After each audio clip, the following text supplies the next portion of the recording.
ప్రైజ్లో ప్రార్థన చేసుకుందామండి. పరిశుద్ధుడైన తండ్రి, ప్రేమానహం కలిగిన ప్రభువా, ఉదయకాల సమయంలో నీ మందిరంలో చేరి బిడ్డలందరితో కలిసి నిన్ను ఆరాధించడానికి, నిన్ను స్తుతించడానికి మాకందరికీ ఇచ్చిన శ్రేష్టమైన తరుణాన్ని బట్టి మీకు వందనాలు. ఈ సమయం చూడలేక ప్రపంచంలో ఎంతోమంది గతించిపోయారు. వారికంటే శ్రేష్టమైన వారం ఏమాత్రం కాదు. కేవలం మీ యొక్క ఉచిత కృపలో నన్ను మమ్మలను జ్ఞాపకం చేసుకుంటూ మీరు ఇంతవరకు కాచి కాపాడినందుకు వందనాలు. ఎందు నిమిత్తం మేము ఇక్కడ కూడి ఉన్నామో మీకు తెలుసును ప్రభు.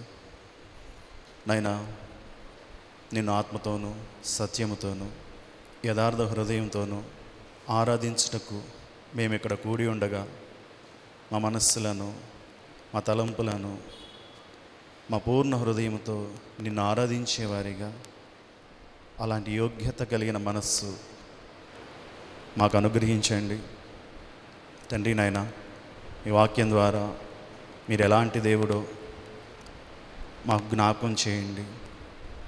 తదుపరి మిమ్మల్ని ఆరాధించగలిగే యోగ్యతను, మనస్సును మాకు అనుగ్రహించండి. మీ దాసుని నేను దీనుణ్ణి, బలహీనుణ్ణి, ఇక్కడ నిలవబడి మాట్లాడే అర్హత నాకు లేదు, మనస్ఫూర్తిగా ఒప్పుకుంటున్నాను. పరిశుద్ధాత్మదేవ, మీ ఆత్మకార్యాన్ని జరిగించండి. నా నోటిని మీ బోరగా వాడుకోనండి. మీ నామానికి మహిమ తెచ్చుకోనండి. నేను తగ్గవలసి ఉంది, మీరు హెచ్చవలసి ఉంది. సమస్త మహిమ, ఘనత, ప్రభావాలు మీరు మాత్రమే ఆరోపించుకునమని యేసు ప్రభువు వారి శ్రేష్టమైన నామంలో అడిగి వేడుకొని ప్రార్థిస్తున్నాం తండ్రి. ఆమేన్. Praise Lord, praise Lord, praise lord.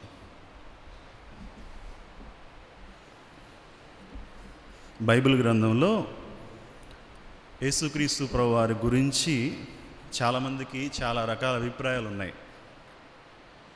యేసుక్రీస్తు ప్రభువారు పరిచర్య ప్రారంభ దినాల్లో శిష్యులను ఏర్పాటు చేసుకుని పరిచర్యను ప్రారంభించినప్పుడు ఒక సందర్భంలో గాలి తుఫాను వస్తుంది. శిష్యులు భయపడి కంగారు పడిపోతూ ఉన్నప్పుడు యేసుక్రీస్తు ప్రభువారిని నిద్ర లేపినప్పుడు ఆయన గాలిని, సముద్రాన్ని గద్దించి నిమ్మళింపజేస్తాడు. అప్పుడు శిష్యులు అనుకుంటారు, ఎవర్రా ఈయన ఎవరో? సముద్రం లోబడుతుందేంటి? గాలి లోబడుతుందేంటి? ప్రకృతి లోబడుతుందేంటి? శిష్యులకి ఆ కాలంలో, ఆ సమయంలో దేవుని గురించి, యేసుక్రీస్తు ప్రభు వారి గురించి కలిగిన అవగాహన ఏంటంటే ఈయన ఎవరో.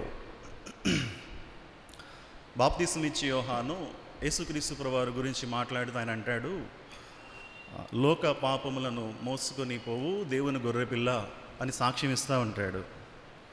అదేవిధంగా ఇంకొంచెం ముందుకు వెళ్తే ఒక సందర్భంలో యేసుక్రీస్తు ప్రభు వారు పేతురుని అడుగుతాడు, పేతురు, జనాలు నా గురించి ఏమని మాట్లాడుకుంటున్నారు అని అడిగినప్పుడు, అయ్యా నువ్వు కొంతమంది మోషే అనుకుంటున్నారు, కొంతమంది ఏలియా అనుకుంటున్నారు, కొంతమంది ఆ ప్రవక్త, ఈ ప్రవక్త అని అనుకుంటున్నారు అని చెప్పినప్పుడు యేసుక్రీస్తు ప్రభు వారు పేతురుని ప్రశ్నిస్తారు, నువ్వేమనుకుంటున్నావు పేతురు నా గురించి అంటే, నువ్వు దేవుని మెస్సయ్య, నువ్వు దేవుని కుమారుడవు, అభిషిక్తుడవు. పేతురికి ఉన్న అవగాహన ఏంటంటే, నువ్వు దేవుని మెస్సయ్యవు, పరలోకం నుంచి కిందకి దిగి వచ్చిన మెస్సయ్యవు. పేతురుకున్న అవగాహన. దయ్యాలు ఏమని అంటాయంటే యేసుక్రీస్తు ప్రభువారిని, నువ్వు సర్వోన్నతుడైన దేవుని కుమారుడా. దయ్యాలకున్న అభిప్రాయం ఏంటంటే ఈయన సర్వోన్నతుని, దేవుని కుమారుడు. అయితే దయ్యాలు ఏమంటున్నాయి అంటే నువ్వు దేవుని కుమారుడివి అంటున్నాయి. మనుషులు ఏమంటున్నారు తెలుసా? నువ్వు దయ్యాల నాయకుడివి అన్నారా? శాస్త్రులు, పరిసయ్యులు ఒక సందర్భంలో ఆయన గురించి అంటారు, నువ్వు దయ్యాల నాయకుడివి కాబట్టి దయ్యాలు వెళ్ళగొట్టబడుతున్నాయి. అది వారుకున్న అవగాహన. అయితే తండ్రి అయిన దేవుడు కుమారుడైన యేసుక్రీస్తు ప్రభువారి గురించి తనేమి అభిప్రాయం కలిగి ఉన్నాడంటే, ఈయన నా ప్రియకుమారుడు, ఈయన యందు నేను ఆనందించుచున్నాను. ఎందుకని? అప్పటి వరకు ఒక్క స్వస్థత కార్యం చేయలేదు కదా, ఒక్క పాపిని కూడా రక్షించబడలేదు కదా, సిలువ కార్యం జరగలేదు కదా, తాను మరణించలేదు కదా. సువార్త ప్రారంభం కాక మునిపే, మినిస్ట్రీ అనేది యేసుక్రీస్తు ప్రభువారు ప్రారంభించక మునిపే ఎందుకని తండ్రి అయిన దేవుడు యేసుక్రీస్తు ప్రభువారి గురించి పొగుడుతున్నాడు? యేసుక్రీస్తు ప్రభువారు 33.5 సంవత్సరాల కాలం జీవించినప్పుడు 30 సంవత్సరాల వరకు ఆయన పరిచర్య చేయలేదు, మనందరికీ తెలుసు. 3.5 సంవత్సరాలు మాత్రమే ఆయన పరిచర్య చేశాడు. అయితే బైబిల్లో ఒక మాట ఉంటుంది, ఏమని ఉంటుందంటే, నిర్దోషి అయి నమ్మదగిన దేవుడు అని ఒక మాట ఉంటుంది. ద్వితీయోపదేశకాండాలు అనుకుంటాను. నిర్దోషి అయి నమ్మదగిన దేవుడు. యేసుక్రీస్తు ప్రభువారు నిర్దోషిగా ఉండాల్సిన అవసరం ఉందా? దేవుడు నిర్దోషిగా ఉండాల్సిన అవసరం ఉందా అంటే, పాత నిబంధన గ్రంథంలో చాలా రకాల బలులు ఉన్నాయి. బలి అర్పించాలి అంటే ఏ దోషము లేని, అది కళంకం కానీ, గురుడిదో, కుంటిదో, అవయవ లోపాలున్న ఏ జంతువు కూడా బలి అర్పించడానికి అర్హత సాధించదు. యేసుక్రీస్తు ప్రభువారు కూడా తాను జీవించిన 33.5 సంవత్సరాల కాలంలో ఒక్క ఏరియాలో కూడా, అది ఆలోచనలో కావచ్చు, తలంపుల్లో కావచ్చు, చూపుల్లో కావచ్చు, నడవడికలో కూడా 0.1% ఆఫ్ ఆ టైంలో కూడా తనలో దోషం గనక కనపడినట్లయితే యేసుక్రీస్తు ప్రభువారు పాప పరిహారార్థ బలికి ఆయన అర్హత సాధించేవాళ్ళు కాదు. నేను అనుకుంటాను చాలా సందర్భాల్లో, యేసుక్రీస్తు ప్రభువారి సిలువ మరణము కంటే ఆయన ఈ లోకంలో జీవించిన సంవత్సరాలు ఉన్నాయి కదా, అది చాలా ప్రాముఖ్యమేమో అనుకుంటాను. యేసుక్రీస్తు ప్రభువారు సిలువ మరణం ఒక 2-3 రోజులు స్ట్రగుల్ అయ్యారు. అయితే 33.5 సంవత్సరాలు ఒక ఇంపర్ఫెక్ట్ వరల్డ్లో, అపవాది సంబంధమైన అధికారంలో ఉన్న ఈ ప్రపంచంలో ఒక వ్యక్తి తన చూపులో కానీ, తన తలంపులో కానీ, తన మాటల్లో కానీ, తన నడవడికలో కానీ, ఇంపర్ఫెక్ట్ పేరెంట్స్ మధ్య, ఇంపర్ఫెక్ట్ ఏమంటారు సిబ్లింగ్స్ మధ్య తను ఎక్కడా కూడా పాపం చేయకుండా, బైబిల్లో ఉంటుంది కదా, ఆయన పాపం చేయలేదు కదా, చేశాడా? మన వలె అన్ని విషయాల్లో శోధించబడ్డాడు, అయితే ఆయన పాపం చేయలేదు. అందుకే తండ్రి అయిన దేవుడు ఇలా అంటాడేమో, ఈయన నా ప్రియకుమారుడు, ఈయన యందు నేను ఎందుకు ఆనందిస్తున్నానంటే, ఈయన సిలువ మరణం పొందడానికి వచ్చాడు, ఓకే, తెలుసా, చేస్తాడు, మినిస్ట్రీ చేస్తాడు, ఓకే, అనేక మందిని స్వస్థపరుస్తాడు, ఓకే, అయితే ఇంపర్ఫెక్ట్ వరల్డ్లో పర్ఫెక్ట్గా జీవించటం అనేది చాలా ప్రాముఖ్యత. అది చేసి చూపించాడు కాబట్టి ఆయన పరిచర్య ప్రారంభానికి కంటే ముందుగానే తండ్రి అయిన దేవుడు ఆయన గురించిన సాక్ష్యం అని ఇస్తా ఉన్నాడంటే, ఈజ్ మై బిలౌడ్ సన్, ఈయన నా ప్రియ కుమారుడు. అది తండ్రి అయిన దేవునికి కుమారుడైన యేసుక్రీస్తు ప్రభువారికి ఉన్న అభిప్రాయం. అయితే నేనేం చెప్పదలుచుకుంటున్నానంటే, సరే, పేతురుకు ఒక అభిప్రాయం ఉంది, మనుషులకి ఒక అభిప్రాయం ఉంది, శిష్యులకు ఒక అభిప్రాయం ఉంది, పరిచయులకు ఒక అభిప్రాయం ఉంది, బాప్తిస్మిచ్చి యోహానుకు ఒక అభిప్రాయం ఉంది, దయ్యాలకు ఒక అభిప్రాయం ఉంది, తండ్రి అయిన దేవుడికి ఒక అభిప్రాయం ఉంది. అయితే యేసుక్రీస్తు ప్రభువారు తన గురించి తానేం చెప్పుకుంటున్నాడు? ఒక దేవుడు తన గురించి తాను చెప్పుకునే మాటలు ఏ విధంగా ఉంటాయి? మీరు ఊహించండి, గెస్ చేయండి. దేవుడు తన యొక్క దైవత్వాన్ని వెల్లడి చేసుకోవాలనుకుంటే, నేను అరివీర భయంకరుణ్ణి, నాకు గన కోపం వస్తేనా, ఇలా చెప్పుకుంటే, ఇలా నాకు గనక అంటాం కదా, నేను గనక మూడో కన్ను తెరుస్తేనా, ఈ విధంగా దేవుడు అనే వ్యక్తి మామూలుగా జనరల్గా తన గురించి తాను చెప్పుకోవటం మన లోకంలో వేరే వేరే వ్యక్తుల గురించి, దేవుళ్ళుగా పిలువబడిన వ్యక్తుల గురించి మనం చూస్తున్నాం. అయితే యేసుక్రీస్తు ప్రభువారు తన గురించి తాను చెప్పుకున్న ఒక 3-4 లేదా పాయింట్లు నేను చెప్పి మనం ఆరాధనలోకి వెళ్దాం. ఆయన ఒక సందర్భంలో ఆయన ఏమని చెప్తాడంటే,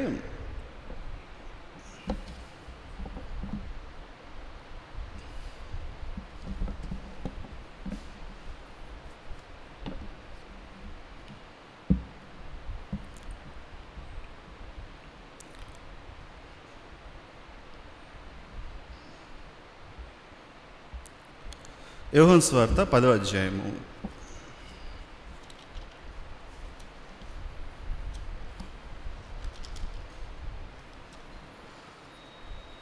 14వ వచనం.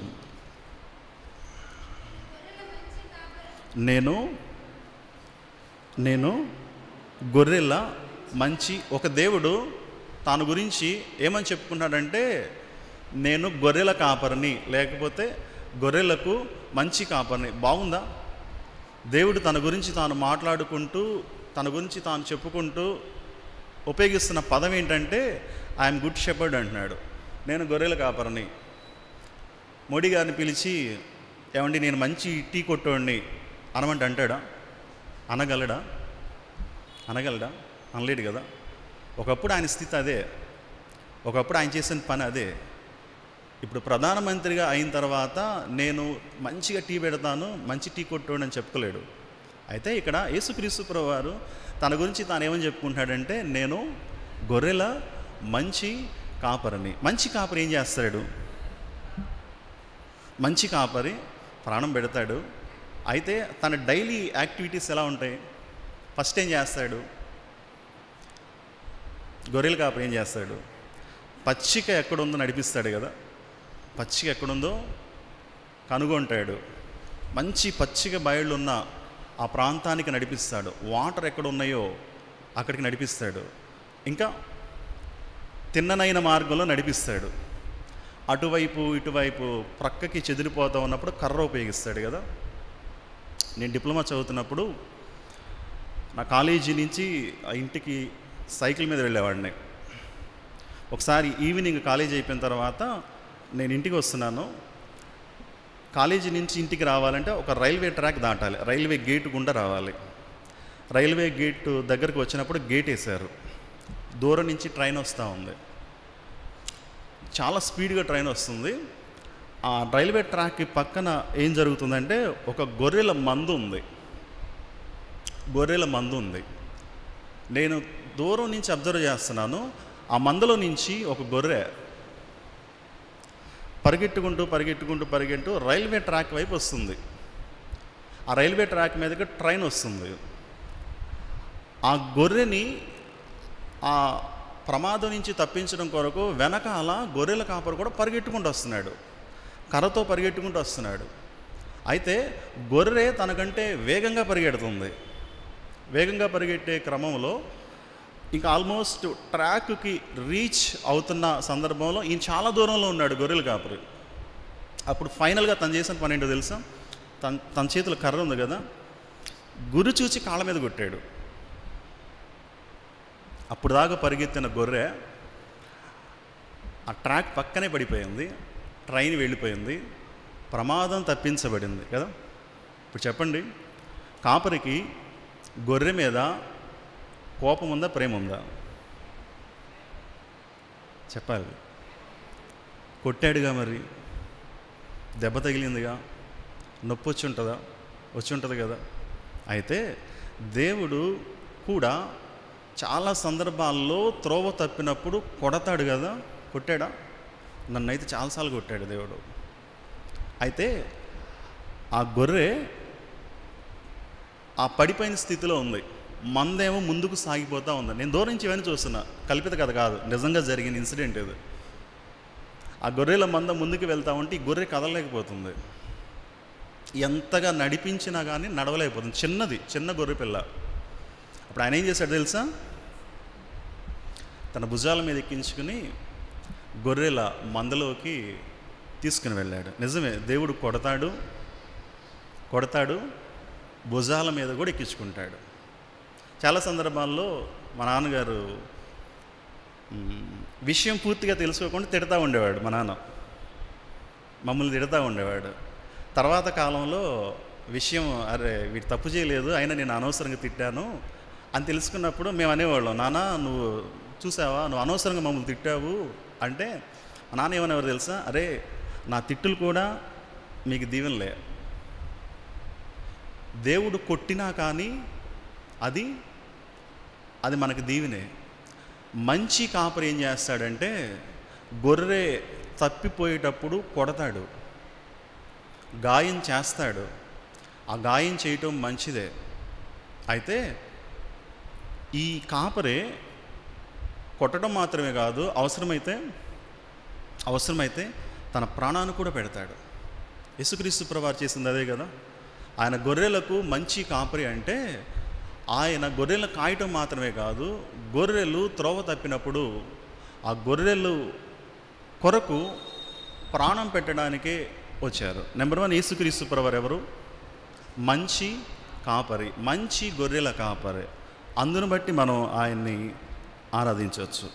రెండవదిగా ఇంకేం చెప్పుకున్నాడు యేసుక్రీస్తు ప్రభువారు తన గురించి? యోహాను సువార్త 8:12.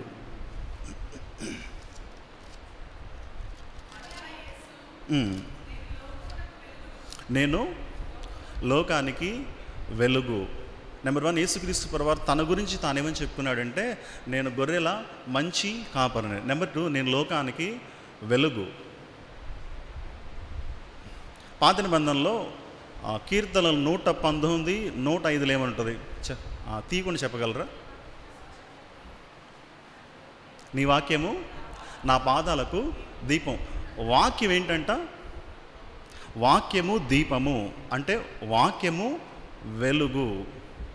పాత నిబంధన కాలంలో ధర్మశాస్త్రము వెలుగుగా వాళ్ళు పరిగణించేవాళ్ళు. దేవుని యొక్క వాక్యము వెలుగుగా భావించేవాళ్ళు. అంటే దేవుని యొక్క ధర్మశాస్త్రములో దేవుడు ఏది చేయమంటాడు, ఏది చేయొద్దంటాడు, దేవుని యొక్క మనస్సుకు తగినట్లుగా కమాండ్మెంట్స్ ధర్మశాస్త్రంలో ఉండేవి. అది లైట్గా వెలుగుగా భావించేవాళ్ళు. అయితే క్రొత్త నిబంధనలోకి వచ్చేటప్పటికి ఆ వెలుగు ఏమైంది? క్రొత్త నిబంధనలో ఆ వెలుగు ఏమైంది? ఆ వాక్యం ఏమైందంటే శరీర రూపాన్ని ధరించుకొని కృప సత్య సంపూర్ణుడిగా ఈ లోకానికి వచ్చింది. వాక్యం ఏమైందంటే శరీరధారి ఆయన మాటతో ముగించకుండా ఆ మాట ఎలా ఉంటుందంటే కృప సత్య సంపూర్ణుడు. దేవుడు కృప కలిగిన వాడు, సత్యము కలిగిన వాడు, ట్రూత్ఫుల్ గాడ్. కృపా సత్యము రెండు కలుస్తాయా? కలవ్వా? కృపా సత్యము. వ్యభిచారమందు స్త్రీ పట్టబడినప్పుడు అక్కడ తీసుకొచ్చారు. శాస్త్రులు పరిశీలకులు అక్కడ ఉన్న జనాలందరూ ఆయన అడిగారు, ఏం చేస్తావు నువ్వు? ఈవిడ వ్యభిచారంలో పట్టబడింది. ధర్మశాస్త్రం ఏం చెప్తుంది? ట్రూత్, సత్యం ఏం చెప్తుంది? రాళ్లతో కొట్టి చంపు అంటుంది. మరి యేసుక్రీస్తు ప్రభువారు ఏం చేయాలి? అక్కడ ఏం చేశాడు ఆయన? సత్యము, ట్రూత్ ఏమని చెప్తుందంటే 10th క్లాస్ వాల్యుయేషన్ చేసేటప్పుడు మార్క్స్ వేస్తారు కదా, 35 స్టాంప్ కదా, ఆడు 34 రాశాడు అనుకోండి, ఏం చేస్తారు? చాలామంది టీచర్స్ ఉన్నారు కదా, మీరేం చేస్తారు? మొత్తం ఇంకెక్కడేమన్నా ఒక 1 మార్క్ యాడ్ చేయవచ్చేమో ప్రయత్నం చేస్తారు కదా. ఎంత వెతికినా కానీ 1 మార్కు వేయటానికి అర్హత లేదనుకోండి, ఏమంటారు? ఏం చేస్తారు? +1 అంటే గ్రేస్ మార్క్ కదా అది కదా. వాస్తవానికి ఆ వ్యక్తికి 34 మాత్రమే. సత్యం ఏం చెప్తుందంటే అరే బాబు నువ్వు 34 వేయి అంటుంది. గ్రేస్ ఏం చెప్తుందంటే ఇంకొక మార్క్ యాడ్ చేయొచ్చు కదా. కృప ఏం చెప్తుందంటే ఇటు వెళ్తుంది, సత్యం ఏం వెళ్తుందంటే ఇటు చెప్తుంది. రెండింటిని పొత్తు కుదరట్లా. ఆవిడ రాళ్ళతో కొట్టి చంపండి, ఎందుకంటే ధర్మశాస్త్రం చెప్తుంది ట్రూత్. ధర్మశాస్త్రం ట్రూతేగా, సత్యమేగా, దేవుని వాక్యమేగా. దేవుని వాక్యం ఏం చెప్తుందంటే ఆవిడని కొట్టి చంపండి అంటుంది. సత్యం ఏం చెప్తుందంటే కొట్టి చంపు అంటుంది. అయితే కృప ఏం చేస్తుందంటే, కృప ఏం చేస్తుంది? అక్కడ ఏం జరిగిందో మనకు తెలుసు. అక్కడ వృత్తాంతం ఏం జరిగిందో తెలుసు. మీలో ఎవరు పాపం చేయలేదో మొదట రాయి వేయండి అంటే అందరూ వెళ్ళిపోయారు. యేసుక్రీస్తు ప్రభువారు మాత్రమే అక్కడ ఉన్నారు. ఆయనకి రాయి వేసే అధికారం ఉందా లేదా? ఉంది కదా. రాయి వేయకుండా వెళ్ళాడు అంటే ధర్మశాస్త్రాన్ని మీరినట్ట కాదా? ధర్మశాస్త్ర ప్రకారం రాళ్ళతో కొట్టి చంపాలి.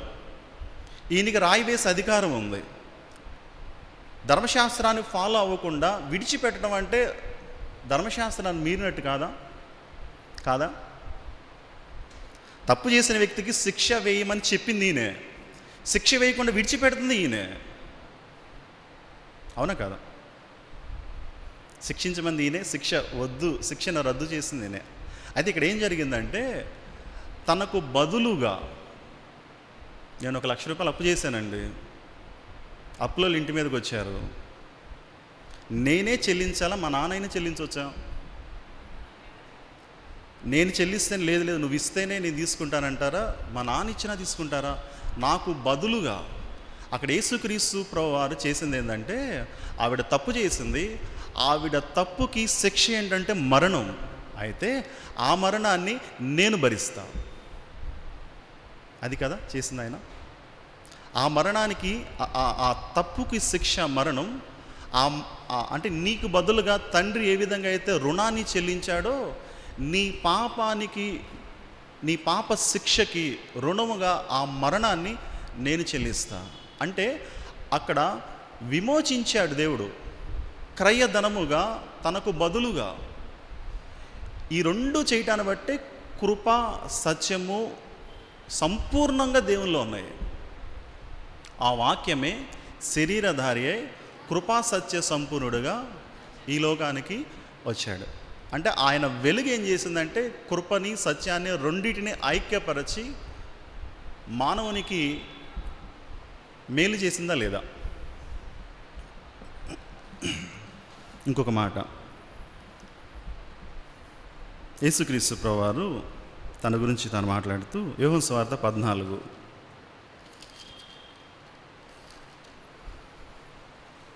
6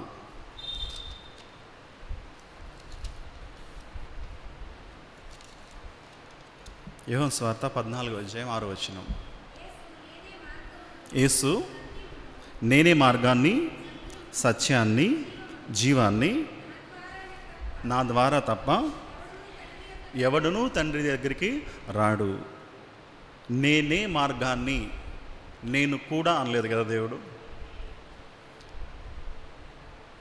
మా అబ్బాయి పేరు ప్రజ్ఞాన్ జోసెఫ్. ప్రజ్ఞాన్ జోసెఫ్ వాళ్ళ ఫాదర్ ఎవరు అంటే ఆయామ్ అంటాను కదా. నేను కూడా అని ఎవరని అంటారా? వెగటుగా ఉంటుంది కదా మాట, వినటానికి కూడా బాగాలేదు కదా.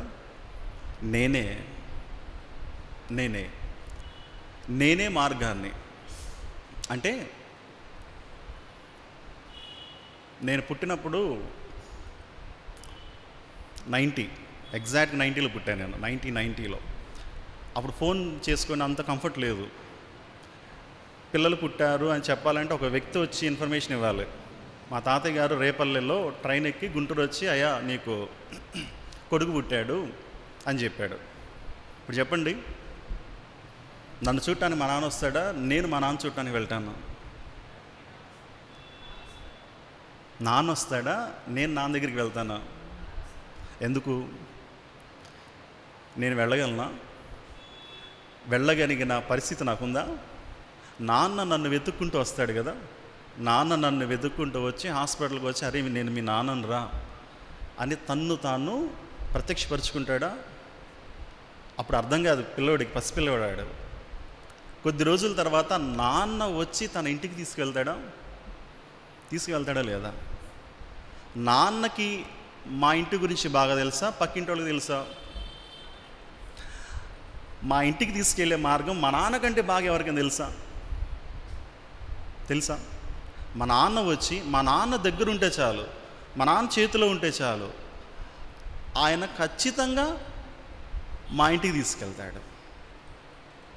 పాపము చేత పడిపోయినప్పుడు, దేవునికి మానవునికి మధ్య గ్యాప్ వచ్చినప్పుడు, పరలోక రాజ్యం దూరం అయిపోయినప్పుడు యేసుక్రీస్తు ప్రభువారు మనల్ని వెతుక్కుంటూ ఈ లోకానికి వచ్చాడు కదా. మనము పరలోకానికి వెళ్ళలేని స్థితిలో, పాపముతో పరలోకానికి వెళ్ళలేని స్థితిలో ఉన్నప్పుడు పరిశుద్ధుడైన దేవుడు పరలోకాన్ని విడిచి ఈ లోకానికి వచ్చి తను పరిచయం చేసుకున్నాడా? తను పరిచయం చేసుకున్నాడా? తండ్రిని పరిచయం చేశాడా? ప్రార్థన నేర్పిస్తా ఆయన అంటాడు, పరలోకమందున్న మీరు పాత నిబంధనలు ఎక్కడైనా చూసారా? తండ్రి అని ఎవరైనా ప్రార్థన చేశారా పాత నిబంధనలో? సైన్యములకు అధిపతి యెహోవా, నా దేవా, నా ప్రభువా, ఇవే కదా ప్రార్థనలు. ఎక్కడ ఉన్నాయా నా తండ్రి అని? ఎక్కడైనా ఓల్డ్ టెస్టిమెంట్లో ప్రేయర్స్ ఉన్నాయా? ఓల్డ్ టెస్టిమెంట్లో ఉన్నాయా? నా తండ్రి, ఆయన మీకు తండ్రి అవుతాడు అని యేసుక్రీస్తు ప్రభువు స్వయంగా వచ్చి చెప్తే తప్ప మానవులకు అర్థం కాలేదు కదా. పరలోకముందున మా తండ్రి అని ప్రార్థన చేయండి అంటే ఈ లోకానికి వచ్చి తన్ను తాను ప్రత్యక్షపరుచుకున్నాడు. నాన్న వచ్చి అరే నేను మీ నాన్నరా, నేను నీకు మా నాన్న అవుతాను అన్న నాన్న చెప్తే తప్ప కొడుకు అర్థం కాదు కదా. సో నేనే మార్గాన్ని, నశించిపోతున్న ఆ మానవాళి పాపానికి, శాపానికి, చీకటిలోనికి నడిపించబడతా ఉన్నప్పుడు నాన్న వచ్చి అరే బాబు ఇది రైట్ కాదు, రైట్ వే నేను చూపిస్తాను, పరలోకానికి మార్గాన్ని, పరలోక రాజ్యం సమీపించింది, నేనే మార్గాన్ని, నేనే ట్రూత్. నాన్న ఎప్పుడైనా అబద్ధం చెప్తాడా? నాన్న ఎప్పుడైనా అబద్ధం చెప్తాడా? నాన్న ఇప్పుడు అబద్ధం చెప్పడు కదా. ఏదైనా ఇన్ఫర్మేషన్, కరెక్ట్ ఇన్ఫర్మేషన్ కావాలంటే నాన్న దగ్గరికి వెళ్ళి అడిగితే చాలు. మిగతా ఎవరైనా కానీ రాంగ్ ఇన్ఫర్మేషన్ ఇస్తాడేమో, తండ్రి మాత్రం ఖచ్చితంగా సత్యమే చెప్తాడు. నేనే మార్గాన్ని, సత్యాన్ని, జీవాన్ని. జీవము అంటే ఫ్యాన్ తిరుగుతుందా, లైట్ వెలుగుతుందా? కారణం ఏంటి? ఎలక్ట్రిసిటీ కదా. ఎలక్ట్రిసిటీ ఫేసు, న్యూట్రల్ రెండు ఉంటాయి కదా. ఫేస్ వైర్ని ఇంకొక మాటతో ఉపయోగిస్తారు, చెప్పగలరు ఎవరన్నా? లైవ్, అక్కడ లైవే కదా. లైవ్ వైర్ అంటారు దాన్ని. అంటే అందులో పవర్ ఉంది, కరెంట్ ఉంది. ఈ బిల్డింగ్ మొత్తానికి వైరింగ్ చేసేటప్పుడు మెయిన్స్ దగ్గర నుంచి డీబీస్ నుంచి స్విచ్ బోర్డ్స్ నుంచి కంట్రోలర్స్కి మొత్తం వైరింగ్ చేస్తే కరెంట్ వచ్చేసిద్దా? వస్తుందా? మెయిన్ దగ్గర నుంచి ఈ లైట్ పాయింట్ వరకు వైర్ కనెక్షన్ ఉంది. మెయిన్ పాయింట్ నుంచి వైర్ పాయింట్ వరకు వైర్ ఉన్నంత మాత్రాన సరిపోదు. ఆ మెయిన్కి బయట నుంచి సప్లై కావాలి. దాన్ని సర్వీస్ మెయిన్ అంటారు కదా. సర్వీస్ మెయిన్, ఆ సర్వీస్ మెయిన్ ఏం చేస్తుందంటే బయట ఉన్న డిస్ట్రిబ్యూషన్ లైన్ మీద నుంచి మన ఇంట్లో ఉన్న మెయిన్కి కనెక్టివిటీ చేస్తుంది. అదేం చేస్తుందంటే ఈ లోపల మనం చేసిన ప్రతి వైర్లోకి లైవ్ కరెంట్ రావాలి అంటే త్రూ సర్వీస్ మెయిన్. ఎప్పుడన్నా షార్ట్ సర్క్యూట్ అయిందనుకోండి, అక్కడేమవుతుంది? నువ్వు ఎలక్ట్రికల్ ఇంజనీర్ కాబట్టి నువ్వు కరెంట్ అంటున్నావు, షార్ట్ సర్క్యూట్ అంటున్నావు అనుకోమాగండి. అర్థమయ్యేటట్టు చెప్తున్నాను కదా నేను, అర్థమవుతుందా? షార్ట్ సర్క్యూట్ అయినప్పుడు ఎంసీబీ ట్రిప్ అయిపోతుంది. అదేం చేస్తుందంటే సర్వీస్ మెయిన్ నుంచి ఇక్కడున్న సర్క్యూట్ని బ్రేక్ చేస్తుంది. ఇదివరకు మనం ఫ్యూజ్ ఉపయోగించేవాళ్ళం. ఫ్యూజ్ ఏం చేస్తుందంటే బయట ఉన్న సర్వీస్ మెయిన్ నుంచి లోపల ఉన్న టోటల్ సర్క్యూట్కి బ్రేక్ చేసేస్తుంది. పాపం కూడా అదే చేసింది కదా. పాపం ఏం చేసిందంటే ఆ ఫాల్ట్ అక్కడైనప్పుడు తండ్రికి మానవునికి మధ్య గ్యాప్ వచ్చినప్పుడు యేసుక్రీస్తు ప్రభువారు ఏం చేశారు? ఆయన వచ్చి ఒక మీడియేటర్గా, ఒక మధ్యవర్తిగా మరలా అందులోకి లైవ్ కరెంట్ వచ్చేటట్టుగా మరలా జీవాన్ని అందులోకి ప్రసరింప చేయటానికి తను మధ్యవర్తిగా వచ్చి ఆ గ్యాప్లో ఉన్న దాన్ని గ్యాప్ని ఫుల్ఫిల్ చేసి మరలా దాన్ని ఏమంటారంటే ఫాల్ట్ని రికవరీ చేసి రెక్టిఫై చేసి మళ్ళీ చక్కగా లైట్లు, ఫ్యాన్లు తిరిగేటట్టుగా. అయితే ఆయన జీవాన్ని ఇవ్వటం కొరకు తన జీవాన్ని దారబోసాడు కదా. ఆయన జీవాన్ని ఇవ్వటం కొరకు తన జీవాన్ని దారబోసాడు. చివరికి ఒక మాట ఏంటంటే మత్తయి సువార్త 11:29.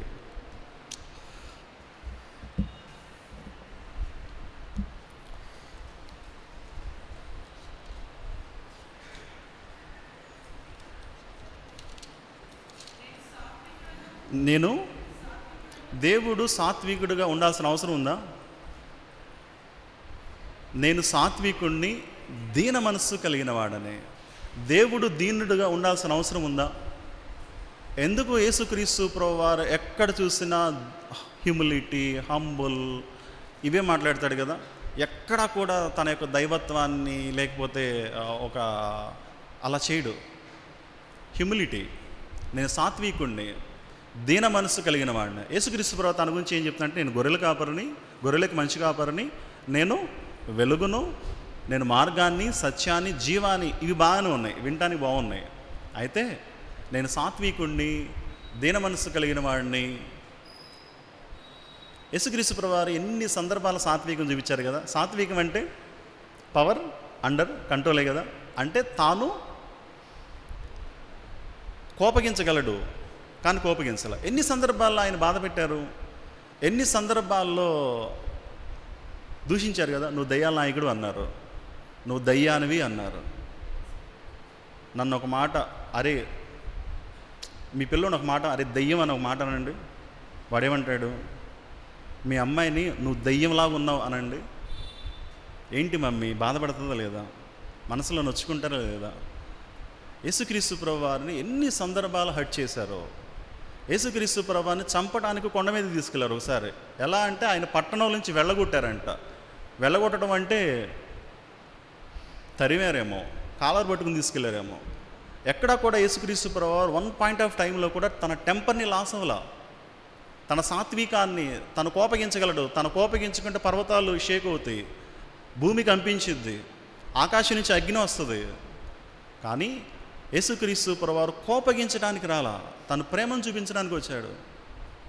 ప్రేమ ద్వారా మానవునికి దేవునికి మధ్య ఉన్న గ్యాప్ని ఫుల్ఫిల్ చేయడానికి వచ్చాడు.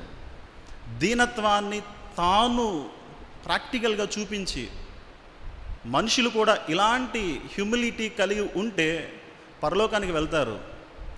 పరలోకం నుంచి అపవాది ఎందుకు పడ్డాడు? గర్వంతో పడ్డాడు కదా, ప్రైడే కదా. ఈ లోకంలో ఈ పాపం రావటానికి కానీ, పాపానికి కారణం రావటం కానీ అపవాదే కదా. అపవాది గర్వించి పైనుంచి కింద పడ్డాది కదా.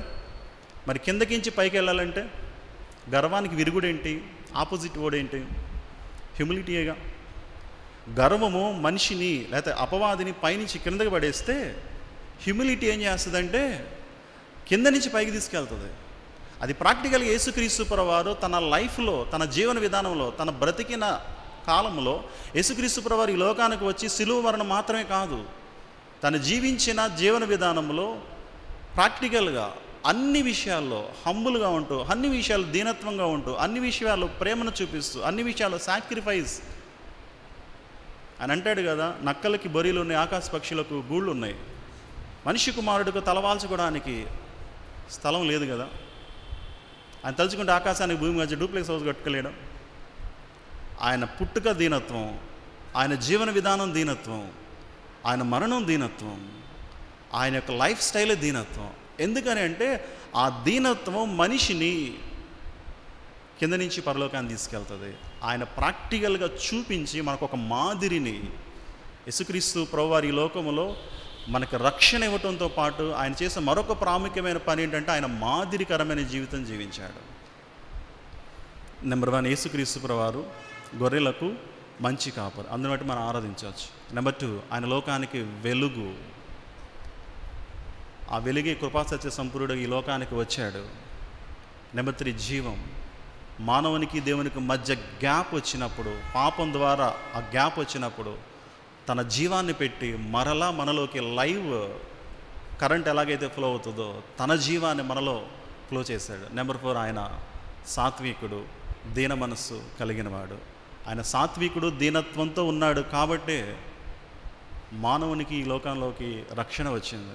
ఆయన ఎక్కడా కూడా తన టెంపర్ను లాస్ అయ్యి నేనేంటి, ఎందుకు పడాలి, ఈ మాటలు ఎందుకు పడాలి, ఎందుకు నేను అని ఆయన ఎక్కడా కూడా ఒక సందర్భంలో అయినా కానీ తన టెంపర్ను లాస్ అయినట్టయితే ఈ రక్షణ కార్యం జరిగేది కాదు. ఇవన్నీ మనిషి కొరకేగా చేసింది దేవుడు. కాపరి, మంచి కాపరి మనకే మేలు కదా, వెలుగు మనకే మేలు కదా, జీవం మనకే మేలు కదా, ఆయన సాత్వికాన్ని దీనత్వాన్ని మనకే మేలు కదా. ఇన్ని చేశాడు కదా దేవుడు, ఏం చేద్దాం మనం? ప్రభువా, నువ్వు గొర్రెలకు మంచి కాపరి, నా కొరకు ప్రాణం పెట్టిన కాపరివి, నాలో ఉన్న చీకటిని తీసివేయడానికి ఈ లోకానికి వచ్చిన వెలుగువు, జీవం నాలో నిర్జీవంగా ఉన్నప్పుడు మరలా నాలో జీవాన్ని ప్రసరింపజేశావు, నా కొరకు దీనత్వాన్ని చూపించావు అని గుర్తు చేసుకుని ఆరాధన చేద్దామా? కళ్ళు మూసుకుందాం, ఆరాధన చేద్దాం.